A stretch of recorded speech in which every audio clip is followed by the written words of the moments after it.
Afternoon, Dean. Afternoon. How are you? I'm very well, thank you. Yourself? Yeah, very good, thank you. A huge week ahead for the club. What are the emotions and feelings of yourself going into it now? Very much looking forward to it, to be honest. Two big games and, against local rivals as well. But we're playing well.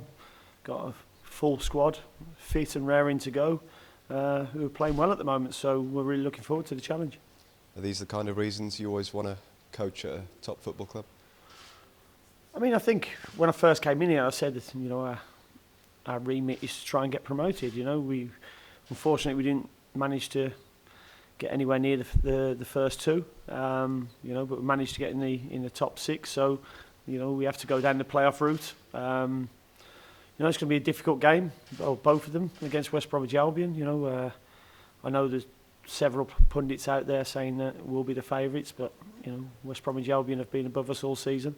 They're the ones who came down from the Premier League last season. They've got a squad of Premier League players, and we've yet to beat them this season. So, for me, I think they're the favourites, and we're looking forward to spoiling their party. You said on Sunday you try and keep things as normal as possible, but have you noticed an added bite in training this week? No, I haven't. To be honest, it's been as normal as possible. Training sessions have been really good. The intensity is what I want. The players are all playing to get a shirt, and that's what you want, especially with having a full squad. Given what's at stake, is it the biggest ever meeting between Villa and Albion?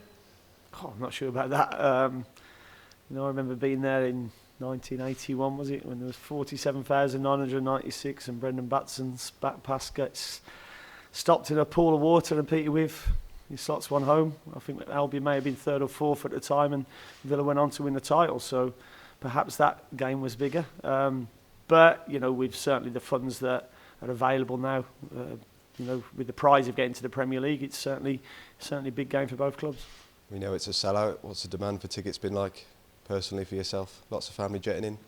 I've got a few flying in from the States who are looking forward to it. We got, it's certainly ticking the box of a lot of the family members, even some of the baggy ones as well, where they're telling me they can't lose either way. And what would you say we'd learned from previous meetings with them in terms of the way the game could shape up? Well, I mean, the first game was a very good game at West Bromwich Albion. I thought we were the better team in that game and thoroughly deserved to win. A lot's been said, obviously, about the officials messing up that day, which denied us of the 2 points extra that we should have had. The home game, I thought we started the game extremely well. Lovera got concussed in that game, and they scored 2 goals during that concussion and made it very difficult for us to break them down. And we didn't have a full squad that day. So West Bromwich Albion will certainly take a lot of heart from the fact that we haven't beat them in the 2 games, but we certainly feel that we should have in the away game, and the result could have been different in the first game, in the home game as well. Yeah, speaking to John McGinn in the week, and he said perhaps a bigger disappointment than December was the fact we didn't show our best hand when we played them at Villa Park. Would you agree with that? Yeah, no, certainly. Yeah, we never broke them down. They sat behind the ball second half. Having a 2-goal lead. As I say, the first one was a strange goal. I think Robson Carnu glanced a header over the top of Lovera. I never thought I'd say over the top of Lovera with the height he is. And then Rodriguez has got a deflected second. All in the space of 2 or 3 minutes just before half-time. In the second half, they sat behind the ball and we never showed enough guile to open them up. We've seen everything football has to offer over the last 48 hours. Is it fair to say whatever happens on Saturday, it won't be over come Tuesday? No, it certainly won't be. And I think, as you say, we've seen that over the last couple of games with Liverpool and Tottenham.